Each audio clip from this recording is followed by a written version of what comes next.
বন্ধুরা, পাকিস্তানের 250টি তোপের জবাবে 700টি কামান বসালো ভারত। পাকিস্তান ভেবেছিল চীন থেকে 250টি ট্রাক মাউন্ট করা SS-15 তোপ এনে তারা ভারতীয় সীমান্ত সিল করে দেবে এবং কাশ্মীর সীমান্তে রক্তপাতের নতুন ছক কষবে।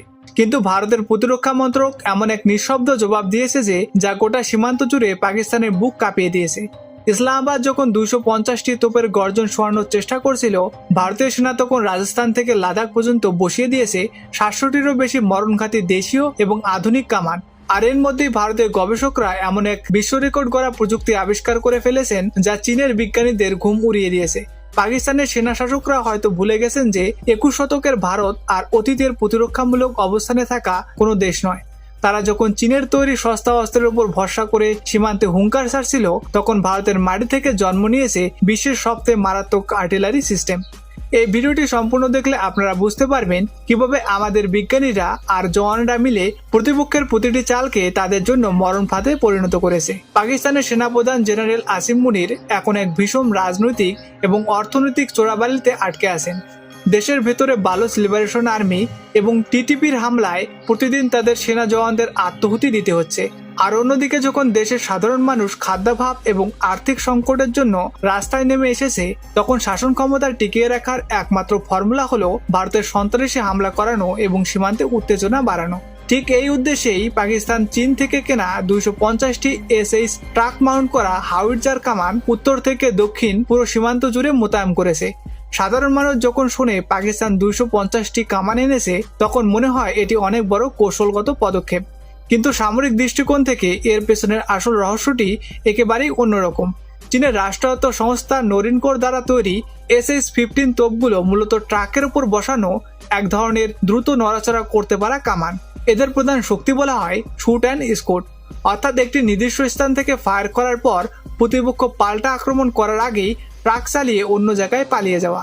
পাকিস্তানের ধারণা ছিল LOC এবং আন্তর্জাতিক সীমানা জুড়ে এই 250টি কামান ছড়িয়ে দিয়ে তারা ভারতে গোলাবর্ষণ করে নিমেষে স্থান পরিবর্তন করতে পারবে এবং ভারত তাদের ট্র্যাক করতে পারবে না। কিন্তু ভারতের কাউন্টার ব্যাটারি রাডার এবং মহাকাশে ঘুরে বেড়ানো প্রতিরক্ষা স্যাটেলাইট পাকিস্তান সীমান্তে এই তোপগুলোর প্রতিটি গতিবিধি প্রথম দিন থেকেই নজরদারিতে রেখেছে।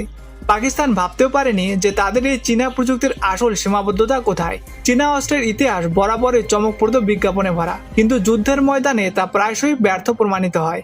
যে SS-15 কামানের বড়াই পাকিস্তান করছে, তার হাইড্রোলিক সিস্টেম এবং অটোমেটেড ফায়ার কন্ট্রোল অনেক সময় চরম আবহাওয়ায় কাজ করা বন্ধ করে দেয়। আর এই সাধারণ সত্যটি ঢাকার জন্যই ইসলামাবাদ মিডিয়ায় বড় বড় দাবি সরিয়ে চীনার ভাবমূর্তি বাঁচানোর চেষ্টা করছে। ভারতের প্রতিরক্ষা বিশ্লেষকরা খুব ভালো করেই জানেন, আধুনিক যুদ্ধক্ষেত্র কেবল অস্ত্রের সংখ্যা দিয়ে জেতা যায় না, তা জেতা হয় রেঞ্জ, নিখুঁত লক্ষ্য এবং ফায়ার পাওয়ারের ঘনত্বের মাধ্যমে। পাকিস্তান যখন ভাবছিল 250টি তোপ দিয়ে তারা আমাদের সীমান্ত অঞ্চলে ভয় তৈরি করবে, ভারতের প্রতিরক্ষা বাহিনী তখন শান্ত মাথায় এবং মহাকৌশল বাস্তবায়ন করেছিল। ভারত কেবল প্রতিরক্ষার জন্য তৈরি হয়নি, বরং শত্রুর কামান গর্জে ওঠার আগেই তাকে গুঁড়িয়ে দেওয়ার জন্য প্রস্তুত। এবার আসছে সেই মূল সংবাদের বিশ্লেষণে, যা শুনলে যে কোনো ভারতীয়র বুক গর্বে ফুলে উঠবে। পাকিস্তান যখন 250টি চীনা কামান সীমান্তে সাজিয়ে ভাবছিল যে তারা ভারতকে কোণঠাসা করে ফেলেছে, ঠিক তখনই ভারতের সেনা তাদের প্রতিরক্ষা বিন্যাসকে 700টিরও বেশি আধুনিক কামানের শৃঙ্খলে রূপান্তরিত করে ফেলেছে। এটি কোনো সাধারণ মোতায়েন নয়। ভারতের এই তোপ বাহিনীর মূল স্তম্ভ হল দেশীয় প্রযুক্তিতে তৈরি ATAGS, কোরিয়ার প্রযুক্তিতে ভারতে নির্মিত K9 বজ্র, আধুনিকৃত ধনুষ, সারাং এবং আমেরিকার তৈরি হালকা M777 আল্ট্রা লাইট হাউইটজার।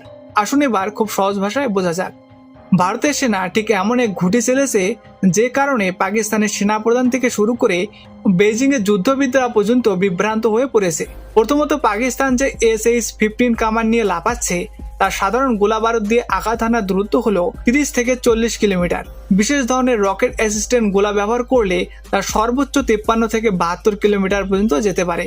কিন্তু ভারতের DRDO এবং প্রাইভেট ডিফেন্স সেক্টর মিলে তৈরি করেছে ATAGS।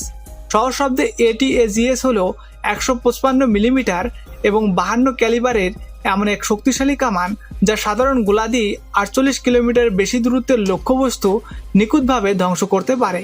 শুধু তাই নয়, ভারতের প্রযুক্তি যে চীনের চেয়ে কত বছর এগিয়ে তার সবচেয়ে বড় প্রমাণ হলো ভারতীয় গবেষকদের তৈরি রামজেট অ্যাসিস্ট্যান্ট সেল। রামজেট প্রযুক্তিটি কি?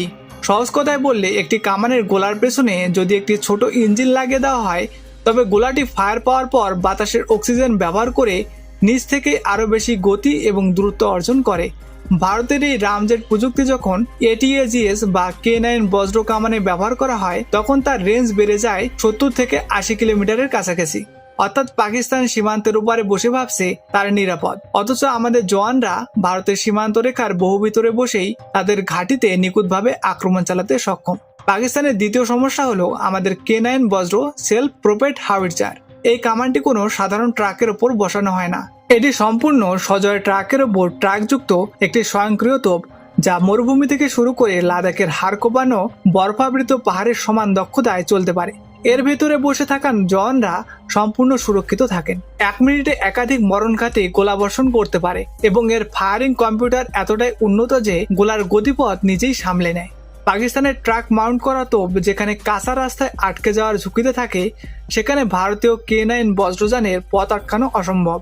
এর সাথে যুক্ত হয়েছে ভারতের তৈরি ধনুষ এবং সারাং কামান। ধনুষ হলো বিশ্ববিখ্যাত বোফোর্স কামানের সম্পূর্ণ আধুনিক অত্যাধুনিক সংস্করণ। এর ডিজিটাল স্যাটেলিং এবং অনবোর্ড নেভিগেশন জওয়ানদের মাত্র কয়েক সেকেন্ডের মধ্যে নিখুঁত ফায়ার করার সুবিধা দেয়। অন্যদিকে পুরনো 130 মিলিমিটার কামানকে আপগ্রেড করে তৈরি করা 155 মিলিমিটারের সারাং কামান সীমান্ত জুড়ে এক বিশাল ফায়ার পাওয়ারের প্রাচীর তৈরি করে রেখেছে। ভারত কেবল কামান মোতায়েন করেই শান্ত থাকেনি, আর্টিলারি বা তোপ বাহিনীর শক্তির সাথে যখন রকেট সিস্টেমের সমন্বয় ঘটানো হয়, তখন শত্রুর ধ্বংস অনিবার্য হয়ে পড়ে। ভারত সীমান্তে মোতায়েন করেছে Pinaka multi barrel rocket launcher system. এই পিনাকা সিস্টেম কি? সহজ কথায় এটি একটি রকেট বহনকারী যান, যা মাত্র 44 সেকেন্ডের মধ্যে 12টি মারাত্মক রকেট একসাথে শত্রুর উপর বর্ষণ করতে পারে।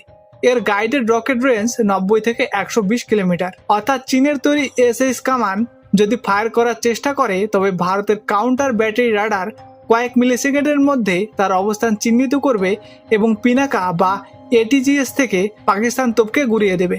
ডিফেন্স অ্যানালিস্ট এবং আন্তর্জাতিক সামরিক সংবাদ সংস্থাগুলোতে এই আধুনিকায়নের গুরুত্ব ব্যাপকভাবে আলোচিত হয়েছে। বিশ্বখ্যাত সামরিক বিশ্লেষণ প্রকাশনা জেন্স এর রিপোর্ট অনুযায়ী চীনের তৈরি SS-15 আর্টিলারির গতি এবং কার্যকারিতা নির্দিষ্ট কিছু আবহাওয়া এবং সীমাবদ্ধ ভূখণ্ডে সীমাবদ্ধ, কিন্তু ভারতের আর্টিলারি আধুনিকীকরণ কর্মসূচির মূল উদ্দেশ্য হলো যে কোনো পরিস্থিতিতে যে কোনো উচ্চতায় শত্রুপক্ষকে সম্পূর্ণ স্তব্ধ করে দেওয়া। যুদ্ধ বিশ্লেষকরা ভারতকে দ্বিমুখী যুদ্ধে জড়ানোর যে স্বপ্ন দীর্ঘদিন ধরে দেখে আসছিল, ভারতের এই 70 kilometre plus dynamic fire grid সেই স্বপ্নকে ধূলিসাৎ করে দিয়েছে। ভারত চীনের তৈরি অস্ত্রকে ভয় পায় না, কারণ ভারতীয় সেনাবাহিনীর কাছে রয়েছে নিজস্ব প্রযুক্তিতে তৈরি এবং সেই অস্ত্র পরিচালনা করার মতো অদম্য সাহসী জওয়ান।